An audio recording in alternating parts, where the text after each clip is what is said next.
네. 여러분은 예수님이 부활하신 것을 믿습니까? 예. 믿으시면 다시 한번 아멘.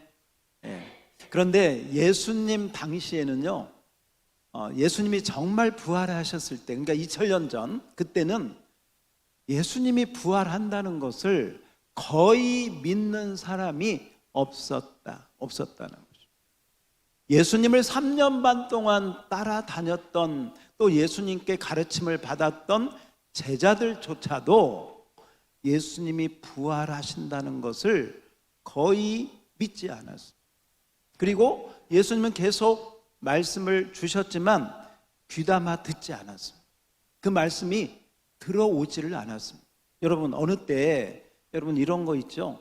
여러분이 어떤 생각을 골똘하게 하고 있으면 옆에서 중요한 이야기를 하는데도 이게 안 들어와요. 왜? 내 생각이 거기에 잡혀 있으니까. 어쩌면 제자들도 같은 부분이었던 것 같습니다. 그래서 예수님이 부활한다는 것은 예수님의 제자들도 안 믿었고요.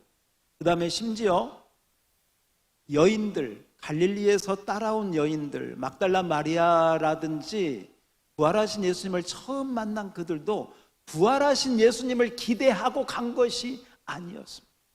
어떻게 하면 예수님의 시체에 향품을 잘 발라서 그 장례식을 좀 더 온전하게 할까, 그런 어떤 애틋한 마음으로 그 시체를 보러 갔지 부활하신 주님을 기대하고 간 것이 아니에요. 그러고 보면 여러분, 여러분의 믿음은 대단합니다. 대단해. 정말 제가 깜짝 놀랐어요. 왜냐하면 예수님의 제자들도, 또 거기 예수님을 따라다녔던 여인들도 한 사람도 예수님의 부활을 기대하는 사람이 없어요. 근데 여러분 지금 그 부활하신 예수님을 믿습니까? 그럼 우리 옆 사람에게 한번 이렇게 인사해도 될 것 같아. 당신 믿음 대단합니다. 옆 사람 보고 하세요. 옆 사람 보고 저 보고 하지 마시고 옆 사람 보고. 대단하신 거예요. 이건 진짜 대단하신 거예요. 보통 대단한 게 아니에요. 성경을 읽어보면요, 여인들이 와가지고 제자들한테 예수님이 부활한 것 같다는 얘기를 이렇게 전하니까 제자들이, 성경 표현이에요, 허탄한 듯 들렸다. 그래서 허탄하게 들렸다. 허탄했다는 말이 무슨 말인지 아세요? 허탄했다, 헛소리, 잡담으로 들렸다.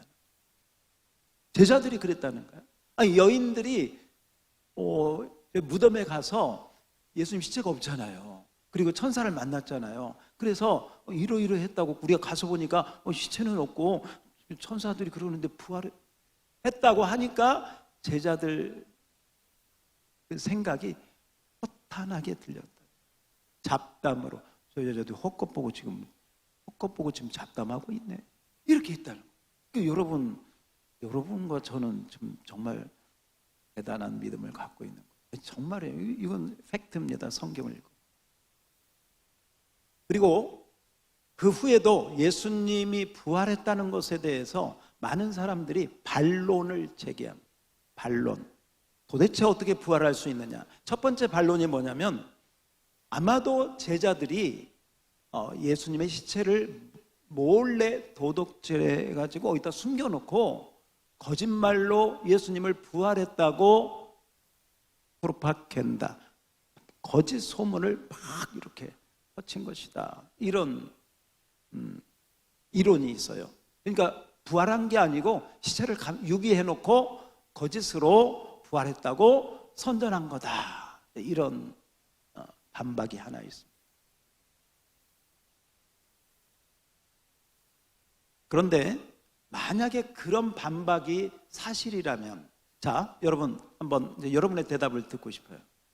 만약에 제자들이 거짓으로 예수님 부활 안 했는데 감춰놓고 시체를, 그리고 거짓으로 막 소문을 그렇게 했다면, 자, 여러분이 그 제자들이라면 그 예수님을 위해서, 그 주님을 위해서 여러분이 순교, 여러분의 목숨을 바칠 수 있을 것 같아요? 못할 것 같아요? 못하죠. 자기가 알잖아요. 시체 감춰놓고 거짓으로 어떻게 거짓을 위해서 자기 목숨을, 거의 예수님의 제자 대부분은 거의 다 자기들의 순교의 길을 갔습니다. 그 말은 예수님 부활이 사실이다라는 것을 증거하는 것이죠. 또 하나 예수님의 부활에 대해서 어떤 부분이 있냐면 좀 배운 사람들, 박사, 신학 박사나 이런 분들 가운데 자유주의 몇몇 분들은 어떤 얘기를 하느냐, 예수님의 부활은 실제로 부활한 것이 아니고 정신적인 부활이다. 정신적인 부활. 그럼 정신적인 부활은 어떤 게 정신적인 부활이냐? 예를 들면 어떤 사람이 이순신 장군처럼 우리나라를 이렇게 힘든 가운데 구원했다, 우리나라를 건져줬다, 그러면 이건 이순신 장군 같아, 이순신 장군 같은 분이야, 이렇게 얘기를 한다 이 말이죠. 그런 식으로 정신적으로 예수님이 부활했다는 거다. 여러분, 그 70년대, 6, 70년대에 저 서울에 을지로, 청계천 이런 곳에 그 미싱사들이 많았습니다. 그 미싱하는 분들 가운데 하루에 한 번 출근하면 천정이 이렇게 서 있지도 못한대요. 왜냐하면 이걸 많이 만들어야 되니까 천정을 낮게 해가지고 미싱만 하다가 점심 잠깐 먹고 와서 하루 종일, 하루에 12시간 넘게 거기서 계속 미싱만 하는. 그리고 임금은 조금뿐이야 주지 않고. 그런데 그곳에 그 이제 여자 그 공원들도 있었고 남자들도 있었는데, 그 남자분 가운데 한 사람이 아마 지금 여러분 아시는 분은 들어서 아실 거예요. 전태일이라고 하는 노동자가 있었습니다. 이 청년이 뭔가 이건 부조리한 것 같아. 하루 종일 일하고 한 달 동안 일해도 받는 임금이 이게 아니야 하고 노동법을 연구해 보니까 노동법에는 이렇게 못하게 돼 있는 거예요. 노동자의 권리가 있고 노동자가 받을 혜택이 있고 노동자가 누리는 그런 모든 조항들이 법적으로 다 있는 거예요. 그런데 아무도 그 법을 지키지를 않는 거예요. 회사 사장들도, 때로는 관료들도, 공무원들도 다 한통속이 되어서 말하자면 그 노동자들의 착취, 임금 착취, 이런 식으로 하는 걸 이 젊은 청년이 깨달았어요. 그때부터 이거 우리 노동 환경을 바꿔야 돼, 우리 노동자들이 이거 알아야 돼, 이건 법으로 보장된 거야 하고 노동법을 다 복사해가지고 거기 나오는 그 공원들한테 다 나눠주고, 또 가끔씩 뭐 교육이라고 할까요? 서로 얘기하고, 이건 뭔가 불합리해. 그래서 자꾸 노동청에다 얘기하고 공무원 찾아가고 막 그렇게 해도 안 되는 거예요. 지금 이 노사, 임금, 뭐 노동, 무슨 파업, 이거 한 지가 얼마 안 됐어요. 70년대 조금만, 여러분 YH 사건, YH 여공 사건 아십니까? 그런 거 조금만 하면 빨갱이 이래가지고 말하자면 때리 잡은 그런 시대. 가지고 이 전태일 청년이 그 일을 아무리 해도 안 되는 거예요. 나중에 청계천 사거리에서 자기 온몸에 석유를 붓고 휘발유를 붓고 분신해서 자살을 합니다. 그리고 이것이 사회적으로 이슈가 돼가지고 이게 말이 되느냐 해서 그때부터 어떤 노동에 대한, 또 노동조합에 대한, 또 노동자의 권리에 대한 이런 부분들이 이렇게 돼서 그 당시에 그 도시 선교를 하고 빈민 선교를 하고 이 연약한 그런 계통에 있는 사람들을 선교하는 분들이 이제 그 당시에 또 해방 신학이라고 하는 이런 부분이 좀 신학적으로 좀 있었습니다. 그런 분들이 그때 한 이야기가, 전태일 그 청년은 예수님과 같은 청년, 노동자를 위해서 자기 몸을 불살랐다. 바로 전태일 열사는 이 시대의 예수다, 이렇게 주장을 하기도 했습니다. 그러니까 지금 제가 말씀드린 이 정신적인 부활, 2000년대에 예수님이 진짜 살아난 게 아니고 전태일 같은 바로 노동자를 위해서 그렇게 희생하고 헌신한 바로 그런 정신, 이게 예수 정신이다, 이게 예수가 부활한 거다, 이런 식으로 정신적인 부활을 주장하는 신학자나 그런 목사님들이 일부 있었습니다. 여러분, 정신적인 부활도 예수님의 진정한 성경적인 부활을 이야기하는 것 아닙니다. 잘못된 것입니다. 전태일 열사가 한 것은 의미 있고 노동자들을 위해서 고귀한 희생을 한 것은 맞지만 그것이 예수님하고 연결되면 안 돼요. 예수님의 부활은 그런 부활이 그런 희생이 아니기 때문에 그렇습니다. 그래서 정신적인 부활도 온전한 부활에 대한 것이 아니다. 마지막 또 하나의 그 이론이 있는데 그게 뭐냐면 영적으로 예수님은 부활했다. 영적인 부활은 어떤 걸 이야기하냐면 무덤에 간 여인들이 마음도 안 좋고 감정적으로도 슬프고 또 예수님은 너무너무 사모하다 보니까 무덤에 가서 너무너무 예수님을 사모하다 보니까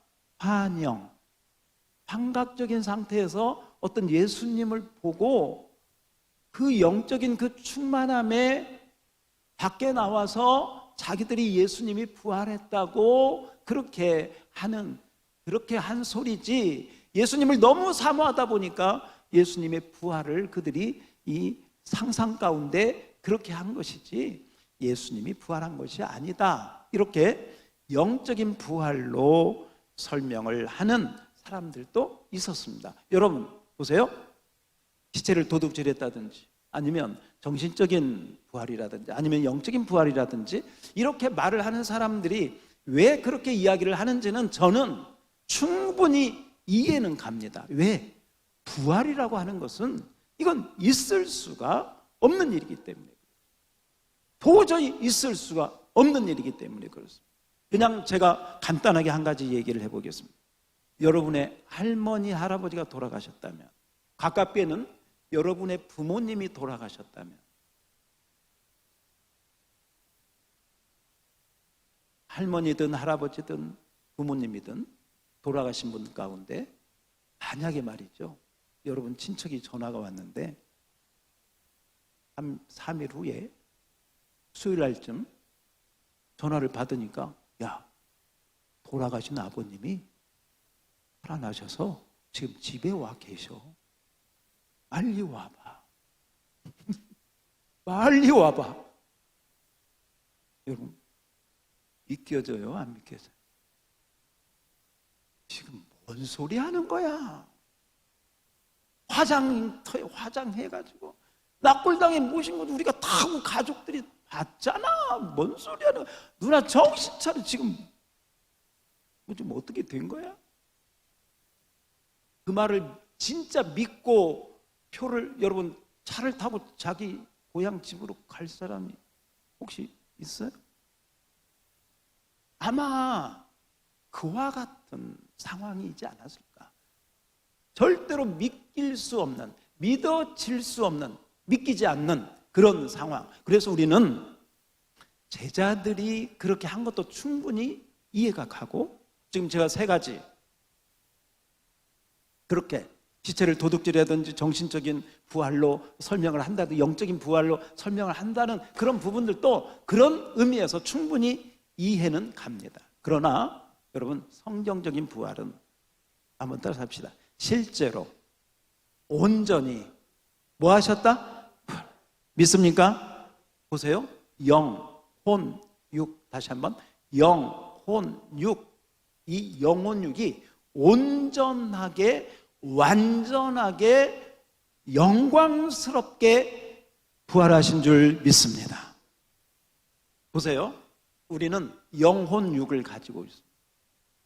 영은 지금 우리의 영은 눈에 볼 수 없지만 우리의 영은 성경적으로 보면 완전하다고 이야기를 합니다. 우리의 영은 사탄이 건드리지 못합니다. 우리의 영은 시험에 들지 않습니다. 우리의 영은 낙심에 빠지지 않습니다. 하나님이 가진 그 생명의 DNA가 예수를 믿을 때, 진정으로 믿을 때 우리 안에 들어와서 생명이 되고 영생이 되고 그러한 구원받은 그런 영이 된 줄로 믿습니다. 내 영은, 여러분의 영은 100% 완전한 하나님의 영인 것을 믿으시기 바랍니다. 그런데 우리의 혼과 육은 아직 완전하지가 못해요. 우리의 혼은 낙심에 빠질 수도 있고, 우리의 혼은 누구를 미워할 수도 있고, 시험에 빠질 수도 있고, 또 어떤 말을 들으면 또 막 잠을 못 잘 수도 있고, 우리의 혼은 아직도 흔들리고 아직도 연약하고 아직도 때로는 어둠 속에 헤매일 때가 있어요. 이게 혼입니다. 우리의 육은 어떻습니까? 몸이 아프고 때로는 수술해야 돼요. 때로는 약을 먹어야 되고. 우리의 육은 아직 완전해요? 완전치 못해요? 완전치 못해요. 부활의 새 생명은 영, 혼, 육이 완전하고 온전하고 영광스럽게 변화되는 것인 줄 믿습니다. 믿습니다. 그러므로 여러분, 마음이 좀 힘들고 몸이 막 아프고 그러면 이렇게 한번 기도를 해보세요. 부활체를 주시옵소서. 이렇게 한번 기도를 해보세요. 그러면 아니 아프지 않다니까요. 부활하신 예수님이 아팠을 것 같아요? 아니요. 아픔이 없어요. 우리가 부활한 것은 영혼, 육 완전한 부활체다. 믿습니까? 그러므로 여러분, 우리가 바로 그런 부활체를 우리가 가지고 우리 예수님은 부활하셨다 하는 것을 먼저 여러분이 기억하시길 바랍니다. 제가 오늘 하다 보니까 성경도 안 읽었나 봐 지금. 여러분 안 읽은지도 몰랐죠? 야, 그렇구나. 자, 우리 오늘 요한복음 한번 봅시다. 자, 요한복음 21장 15절을 한번 보죠.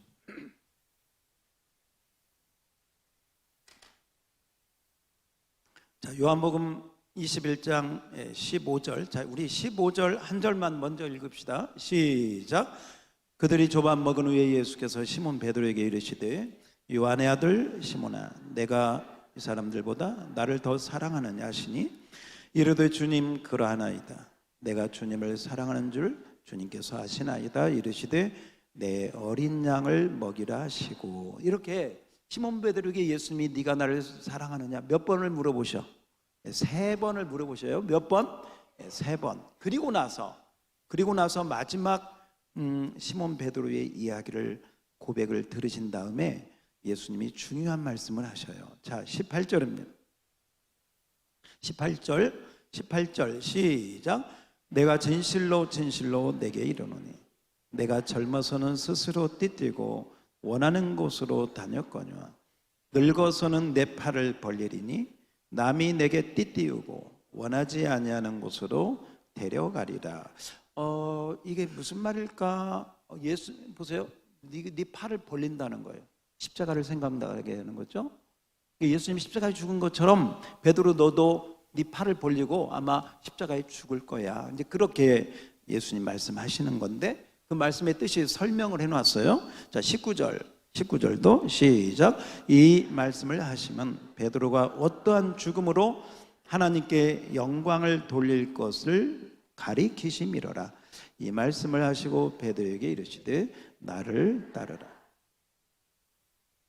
한마디로 베드로에게 예수님 사랑한다고 3번 고백하니까 너 젊어서는 네 맘대로 너가 했는데 네가 이제 나이 들어서 늙어서는 네가 원치 않는 곳으로 네 팔을 벌리고 그렇게 죽을 거야. 그러면서 예수님이 베드로에게 하신 말씀이 뭐냐면 너는 나를 따르라. 뭐라? 따르라. 그 말은 어디를 가자는 거예요? 십자가, 팔을 벌리고 가는 그 십자가까지 다시 한번 따라서 봅시다. 나를 따르라. 굉장히 의미 있는 얘기입니다. 저는 오늘 갈릴리 바다에서 부활의 주님을 만나라 이런 제목인데 오늘 베드로에게 예수님이 네가 나를 사랑하느냐라고 물으시는 곧 내가 네 가지 이야기할게요. 지명을 여러분이 선택하세요.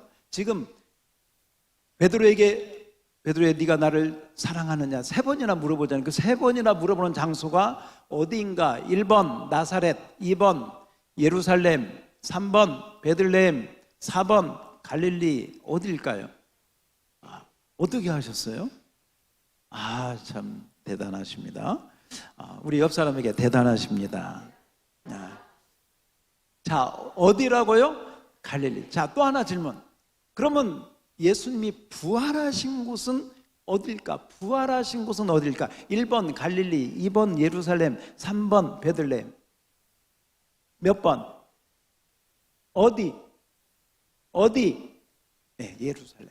그래서 오늘 제가 여러분에게 제기하는 질문은 뭐냐면 이거예요. 예루살렘에서 부활하셨는데 왜 부활하신 다음에 갈릴리에서 제자들을 만나실까? 다시 한번. 부활하신 곳은 어딘데? 예루살렘인데 왜 갈릴리에서 제자들을 예수님은 다시 만날까? 왜 갈릴리일까? 여러분, 갈릴리와 예루살렘은 많이 떨어져 있습니다. 우리나라로 말하면 서울하고 저 어디 목포처럼 말이죠. 그렇게 많이 떨어져 있는 곳이에요. 옆에 있는 곳도 아니에요. 천안 뭐 이런 거리도 아니에요. 말하자면 저 남단에 떨어져 있는 거예요. 그 먼 곳까지 왜 갈릴리에서 부활하신 다음에 주님이 제자들을 갈릴리일까? 한번 그렇게 여러분에게 질문을 또 생각할 부분을 드리고, 그 다음에는 여러분 앞에 자막만 그냥 한번 잘 보시면 됩니다. 자막만 우선 보세요. 자, 마태복음 28장 6절을 앞에 한번 보겠습니다. 마태복음 28장 6절입니다. 이 마태복음 28장 6절에 보면 예수님이 부활하신 곳에 그 무덤에 간 여자들한테 옆에 있는 천사가 이 얘기를 한 거예요. 뭐라고 얘기한? 시작. 그가 여기지 않고 말씀하시던 대로 살아나셨느니라. 와서 그가 누우셨던 곳을 보라. 그 무덤에 갔던 여인들에게 천사가 하는 얘기예요. 살아났어. 여기 없어. 자, 그러면서 7절. 자, 7절 천사들이 뭐라고 하냐? 시작. 또 빨리 가서 그의 제자들에게 이르되 그가 죽은 자 가운데서 살아나셨고 너희보다 먼저, 자, 너희 살아나셨어. 거기까지만 얘기하면 되는데 그게 아니에요. 살아나셨고 너희보다 먼저 누가 먼저 간다는 거예요? 예수님이 너희보다 먼저 어디로 간다? 갈릴리로 간다는, 갈릴리로. 그러면서 넷째 줄 보세요. 거기서 너희가 배우리라. 어디에서 배울 거다? 예수님이 먼저 갈릴리로 갈 거고 너희들 그 갈릴리에서 예수님을 만나게 될 거야 하고, 너희가 빨리 가서 제자들에게 그 두 가지, 하나는 예수님이 살아나셨다, 하나 갈릴리로 가라, 이 두 가지를 알려주라는, 지금 여인들한테 하는 이야기입니다. 10절 말씀을 한번 28장 10절에 보면요, 예수님이 직접 여인들에게 나타나서, 예수님이 직접 여인들에게 나타나서 뭐라고 하시느냐? 다 같이 시작. 이에 예수께서 이르시되 무서워하지 말라. 가서 내 형제들에게 갈릴리로 가라 하라. 거기서 나를 보리라 하시니라. 이 말씀을 누가 하셔요? 예수님 직접 하셔요. 어디로 가라고? 제자들한테? 한번 따라서 합시다. 갈릴리로 가라. 갈릴리에서 만나자. 아니 예루살렘에서 부활하셨더니 예루살렘에 지금 제자들 거기 다 있거든. 거기서 만나면 되지. 왜 꼭 그 먼 갈릴리로 자꾸 가자고 하죠? 마가복음 16장 6절을 보면, 자, 다른 복음서예요. 여기서 청년은 천사를 이야기합니다. 아까 그 이야기하고 비슷하죠. 여기 계시지 않다. 살아나셨다. 셋째 줄 천사가 그렇게 얘기해요. 마가복음. 그 다음에 16장 7절 똑같은 얘기를 또 이야기합니다. 다 같이 시작. 가서 그의 제자들과 베드로에게 이르기를 예수께서 너희보다 먼저 어디로? 갈릴리로 가시나요? 전에 너희에게 말씀하신 대로 너희가 거기서 어디서 배우리라? 그래서 우리는 왜 예수님이 자꾸 갈릴리를 이야기하는가? 부활하신 후에 그 먼 곳을 왜 자꾸 갈릴리로 가자, 거기서 만나자, 거기 간다고 해라, 천사를 통해서 때로는 예수님이 직접 왜 이렇게 갈릴리를 말씀하실까 하는 것입니다.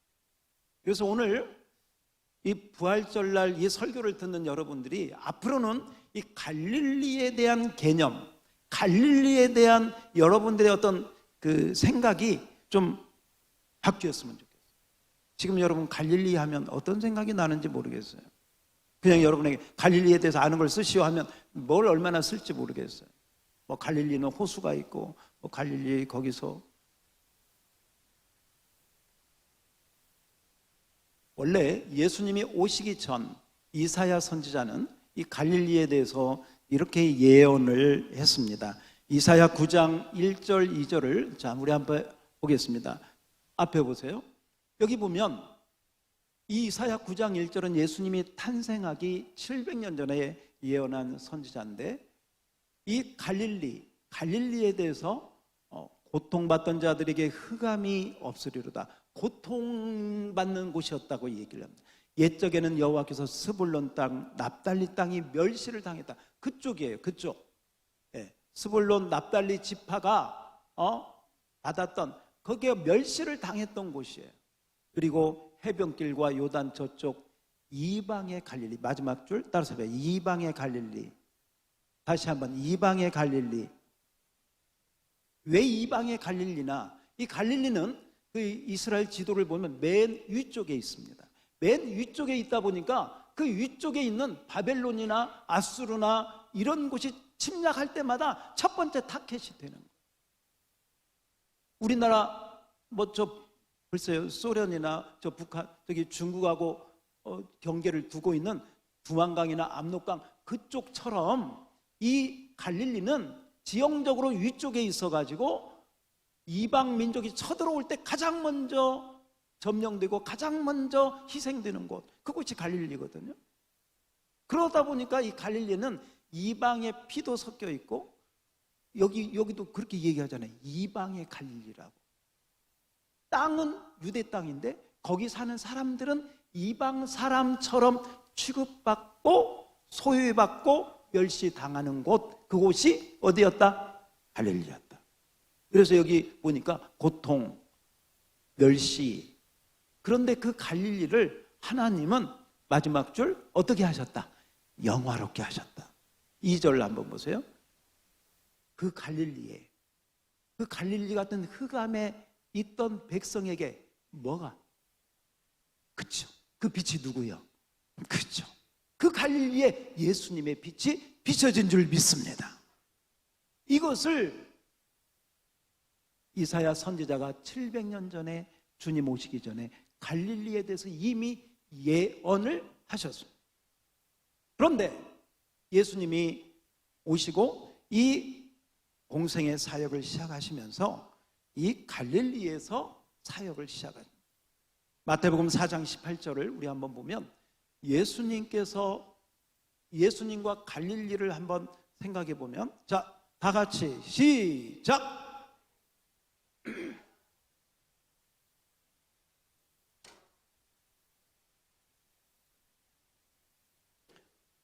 들은 어부라. 여기 주어가 누구예요? 누가 갈릴리 해변에 다니시나가? 누가? 예수님. 그죠?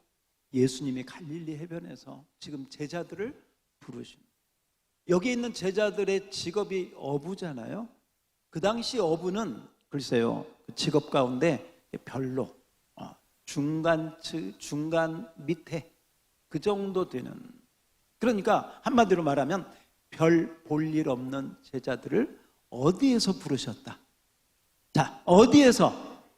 그러면 물론 제자들 12명이 다 갈릴리 출신은 아니지만 지금 이 얘기하는 베드로, 요한, 야고보 다 그 주축이 되는 거의 핵심 제자 세력들은, 제자 분들은 다 어디 출신?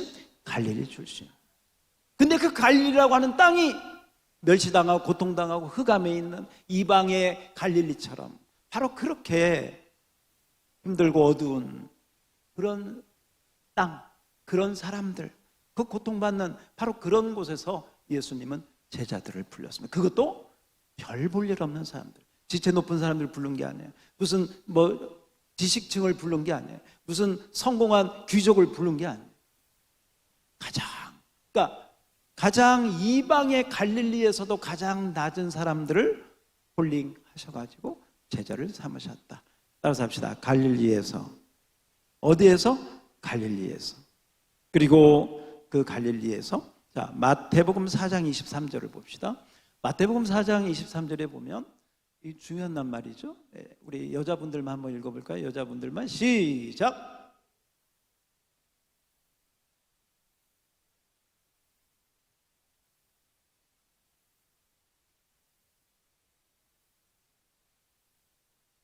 여러분, 이 마태복음 4장 23절은 굉장히 중요한 구절입니다. 왜냐하면 예수님이 이 땅에 오셔서 무엇 하셨냐, 예수님이 이 땅에 오셔서 어떤 사역을 하셨냐 하면 이 세 가지, 교회 어느 정도 다녀본 분은 이거 굉장히 익숙하게 교당에서 가르치시고 천국 복음을 전파하시고 복음 전파하시고, 그 다음에 약한 자들을 고치시고, 그래서 가르치심, 교육, 천국 복음, 전도, 그리고 병을, 약한 걸 고치시는 것, 치유.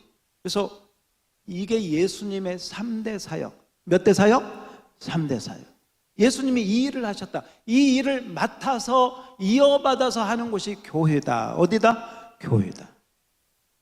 이게 굉장히 중요한 구절이에요. 그런데 예수님이 이 3대 사역을 시작했던 곳, 그곳이 어디다? 어디에서? 굉장히 중요한 포인트. 예수님이 갈릴리에서 핵심 제자들을 불렀습니다. 예수님이 갈릴리에서 가장 중요한 예수님의 사역을 갈릴리에서 사역을 하셨습니다. 제가 지금부터 여러분에게 질문하면 여러분은 무조건 뭐라고 대답하느냐? 갈릴리, 이렇게 하시면 돼요. 아시겠죠? 제가 뭐든지 물어보면 뭐라고? 갈릴리. 예수님께서 물을 포도주로 바꾼 곳이 어디일까요? 갈릴리 가나예요. 예수님이 바람과 파도를 잠잠하라, 고요하라 하신 곳이 어디일까요? 예수님이 오병이어의 기적을 행한 곳이 어디일까요? 예수님이 우리를 만나고자 우리도 오늘 만나기를 원하시는 곳도 어디일까요? 그래서 오늘 이 설교를 들으면서 저와 여러분이 어디로 가야 돼? 우리 옆 사람에게 갈릴리로 갑시다. 어디로 가야 돼요? 예수님이 산상수훈을 말씀하시고 어디일까요? 아니, 그럼 맞다니까 왜 자신이 없어졌어 벌써? 산상수훈을 말씀하신 곳이 어디라고요? 갈릴리에서 모든 중요한 것을 다 하셨어요. 갈릴리에서. 우리 옆 사람에게 몰랐죠? 그래 물어봐요.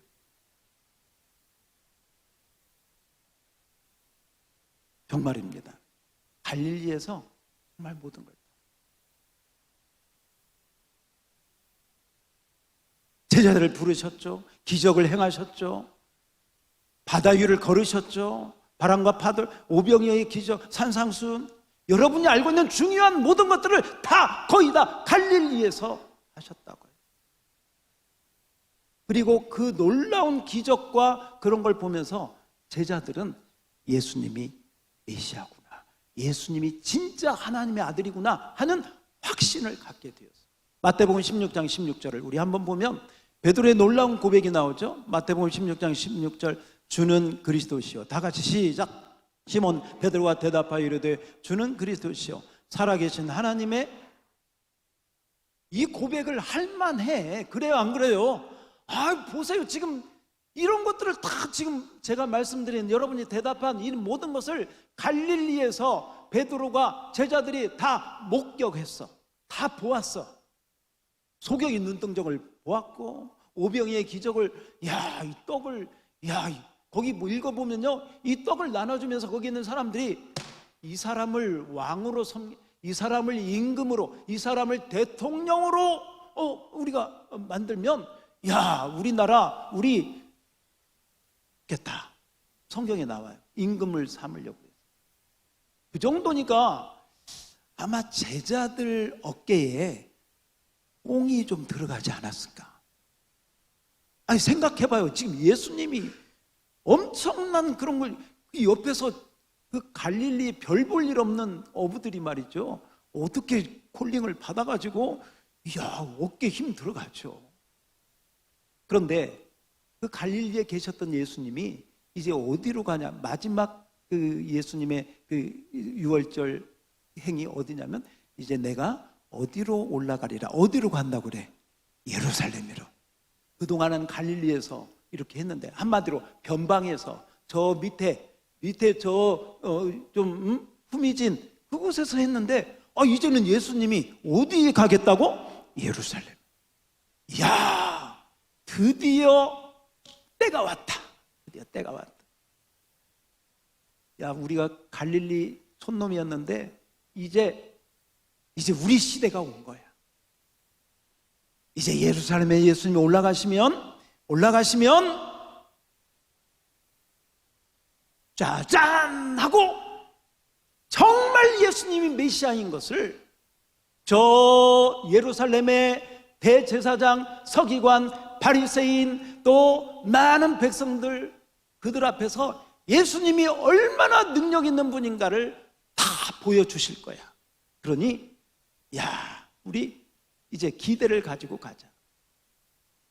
그 증거가 뭐냐면요, 세베대의 아들들 그 어머니가 와가지고 예수님한테 봉투를 주면서, 봉투를 줬을 것 같아, 제 생각에. 예수님, 예루살렘에 올라가서 예수님이 다 메시아로 높아지거든. 제 아들이 둘이 있는데, 하나는 어느 쪽에? 오른쪽에. 하나는 왼쪽에. 이게 옛날로 말하면 좌의정, 우의정 삼아달라는 거야. 지금으로 말하면 총리, 부총리 이렇게 세워달라는 거야. 분위기가 그랬다는 거예요. 그 말을 듣고요, 저를 보세요. 그 말을 듣고 다른 제자들이 성경에 보니까 분이 여기며 화를 냈다고 나와. 막 그랬던 것 같아. 지들만. 그 말은 뭐냐, 다른 제자들도 다 같은 마음이었는데, 그 자리를 다 원했는데, 나도 자의정 되고 싶고 나도 우의정 되고 싶은데, 세베대 어머니가 와가지고 치맛바람, 뭐야 저거, 왜 치맛바람이 그때부터 있었어. 그때부터.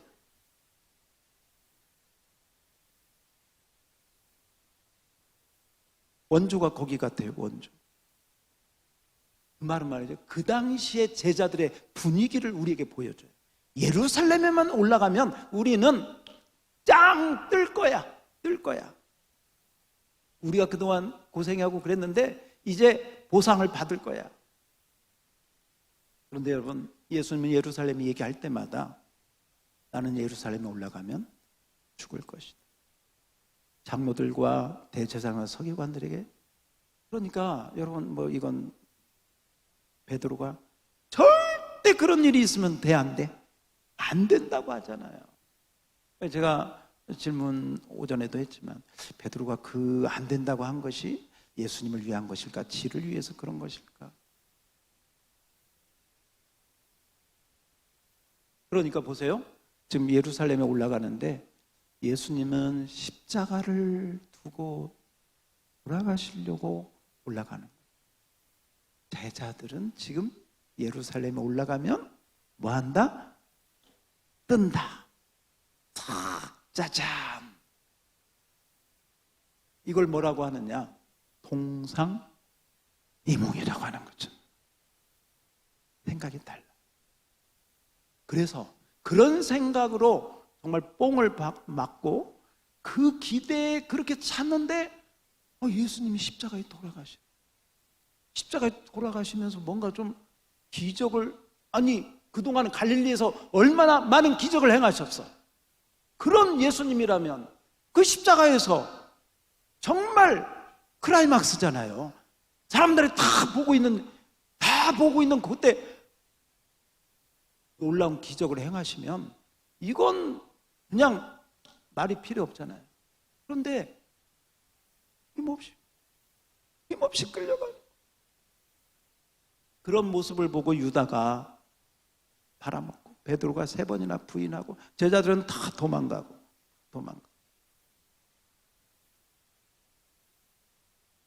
여기에서 우리는 한번 그 제자들이 참 믿음이 없었다라고 생각을 하지만 저와 여러분도 한번 생각해 볼 수 있습니다. 나는 왜 예수를 믿는가? 제자들처럼 그 예루살렘에 올라가면 뭔가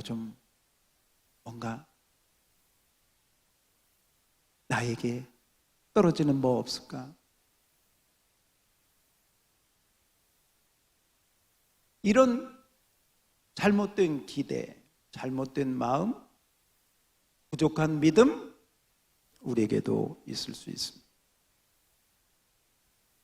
주님께서 이 부활하신 다음에 이 제자들의 믿음이 그렇게 부족하고 연약하고 부인하고 또 예수님 팔아먹고 이럴 줄을 주님은 아셨을까 몰랐을까? 네, 아셨어요. 그런데요, 참 놀라운 말씀이 있어요. 한 번도 예수님은 그 제자들을 책망하지 않아요.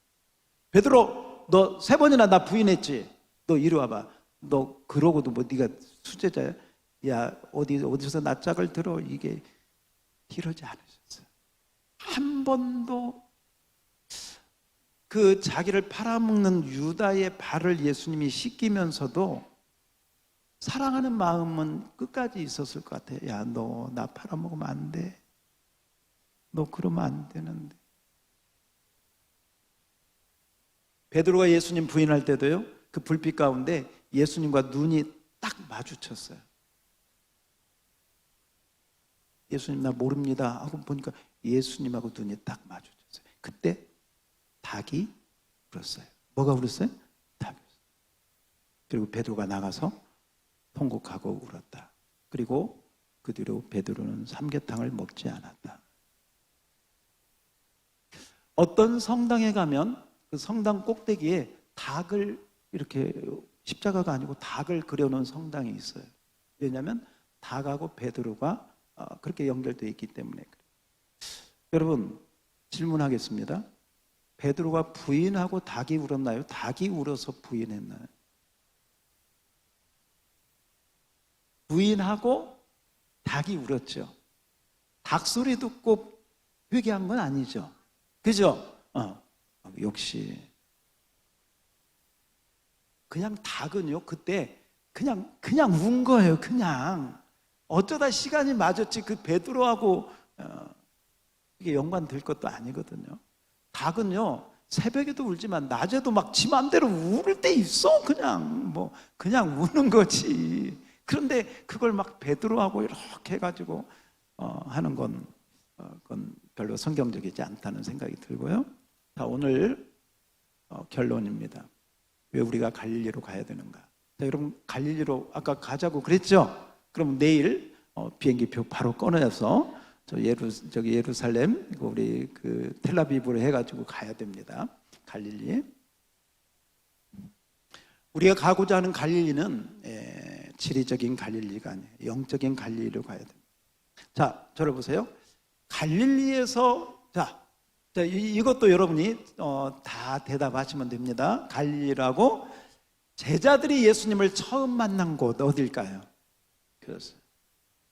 제자들이 자기들의 믿음을 하나씩 세워가던 곳 어디일까요?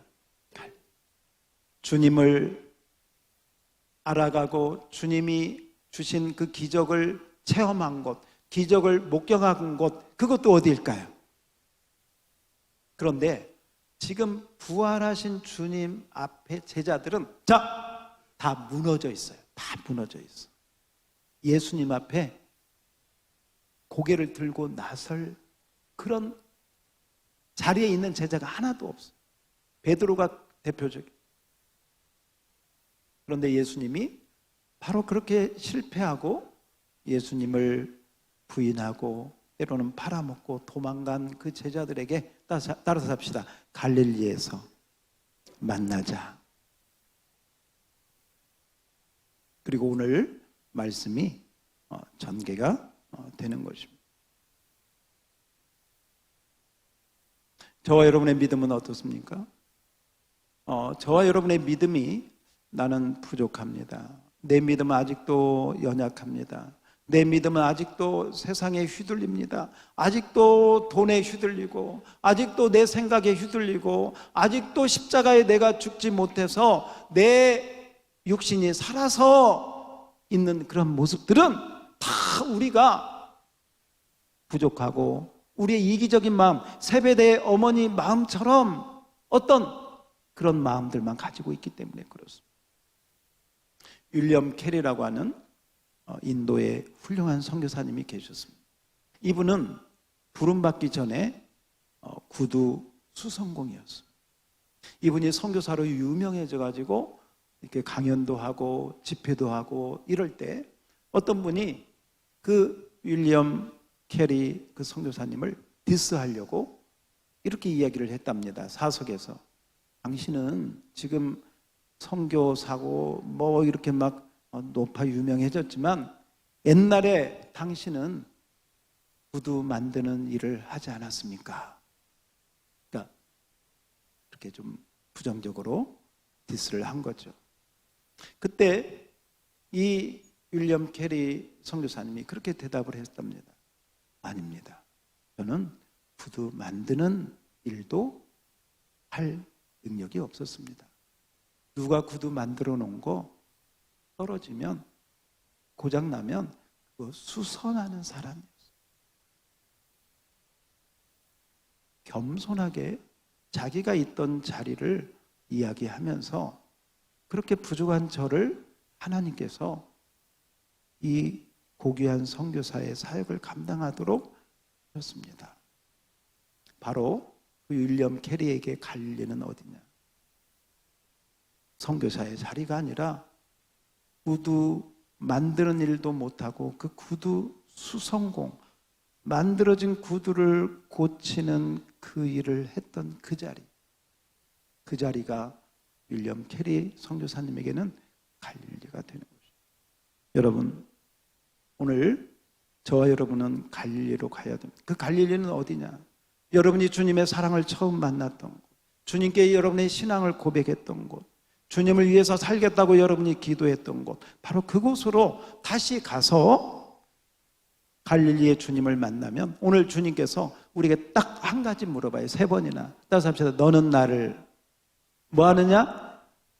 그 사랑한다는 고백을 여러분이 하고 할 수 있다면 여러분은 십자가를 지는 그 축복의 자리까지 주님과 함께 갈 수 있게 됨을 믿습니다. 그러므로 한번 따라서 합시다. 주여, 내가 주님을 사랑합니다. 할렐루야. 정말 그 사랑하는 마음이 여러분에게 있죠? 그러면 그 사랑하는 마음 가지고 한 걸음 또 한 걸음 따라가면 베드로에게 주님이 말씀하신 것처럼 바로 그 자리까지 가는 것입니다. 사도 바울도 그 자리까지 갔는데, 자, 사도행전 20장 24절을 우리 한번 봅시다. 사도행전 20장 24절입니다. 사도행전 20장 24절. 사도 바울이 갔던 믿음의 고백의 자리, 다 같이 함께 시작. 내가 달려갈 길과 예수께 받은 사명 곧 하나님의 은혜의 복음을 증언하는 일을 마치려 하면은 나의 생명조차 조금도 귀한 것으로 여기지 아니하노라. 이것이 저와 여러분이 달려갈 길인 줄 믿습니다. 자, 에스더 4장 16절을 한번 띄워주세요. 에스더 4장 16절. 예, 다 같이 시작. 나도 나의 시녀와 더불어 이렇게 금식한 후에 규례를 어기고 왕에게 나아가리니. 따라서 합시다. 죽으면 죽으리이다. 여러분, 베드로가 그 길을 간 줄 믿습니다. 사도 바울이 그 길을 간 줄 믿습니다. 그 앞에 예수님이 저와 여러분을 위해서 그 길을 간 줄로 믿습니다. 그리고 저와 여러분이 가야 될 길인 줄 믿습니다. 우리가 부족하고 연약하지만 아이고 나는 믿음 없어 이러지 말고요. 나는 믿음이 없지만 내가 주님을 사랑하는 마음은 있어. 주님이 나를 사랑한 그 사랑 내가 알아. 그 사랑 가지고 나 주님 사랑할 거야. 그 마음이 있다면 여러분 그 믿음 가지고 오늘 갈릴리의 주님을 만나고 다시 출발하는 축복의 시간이 될 수 있기를 주의 이름으로 축원합니다. 축원합니다. 하나님 아버지, 오늘